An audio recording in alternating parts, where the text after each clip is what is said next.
বস সব রেডি। জীবন খুব টেনশনে আছে, আপনি এই সুযোগটাই নিন।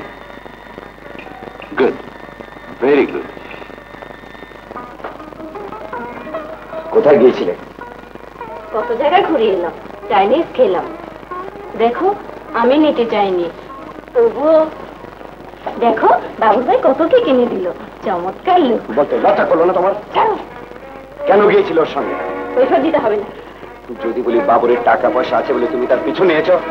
বাবুরের টাকা আছে সেটা সত্যি কথা। সে টাকা পয়সা কোথা থেকে কিভাবে আসে তা তুমি জানো? প্রয়োজন নেই, সুখে থাকতে হলে টাকার প্রয়োজন। আর সেই টাকা কোথা থেকে কিভাবে এলো তা জেনে আমার কি দরকার? শুধু টাকা পেলেই তুমি খুশি হবে? অন্তত চেষ্টা করে দেখো। তাহলে প্রেম ভালোবাসার মূল্য তোমার কাছে কিছুই নেই?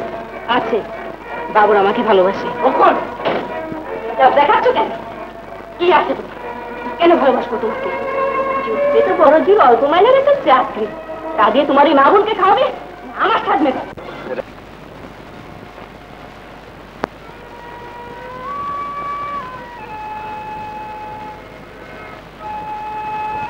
কই বলুন। আমার uncle, at the same time my boss too, একজন ব্লাড প্রেশারের রোগী। ডাক্তার বলেছে যে কোনো উত্তেজনায় তার মৃত্যু পর্যন্ত হতে পারে।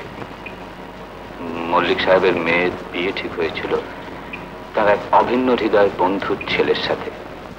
বন্ধুটি অবশ্যই অনেক আগেই মারা গেছেন। ছেলেটি বিলেত থেকে পড়াশুনো করত। কিছুদিন আগে খবর পেলাম প্লেন ক্র্যাশে সে মারা গেছে। আঙ্কেলের শারীরিক অবস্থার কথা ভেবেই মৃত্যু সংবাদটা তাকে দিতে পারিনি, অথচ টেলিগ্রাম এসছে বিপ্লব আসছে। এক্ষেত্রে আমার কাজ কি? তোমাকে নকল বিপ্লব সেজে তার সামনে গিয়ে দাঁড়াতে হবে। সে কি? তা কি করে সম্ভব? মনে রেখো, তোমার রাজি হওয়া না হওয়ার উপর নির্ভর করছে একটা জীবন, হিউম্যান লাইফ। কিভাবে? একটা কুলি মজুরের চাকরি তোর জুটে না? কি আছে কেন ভালোবাসবো তোমাকে? ভেবে দেখো।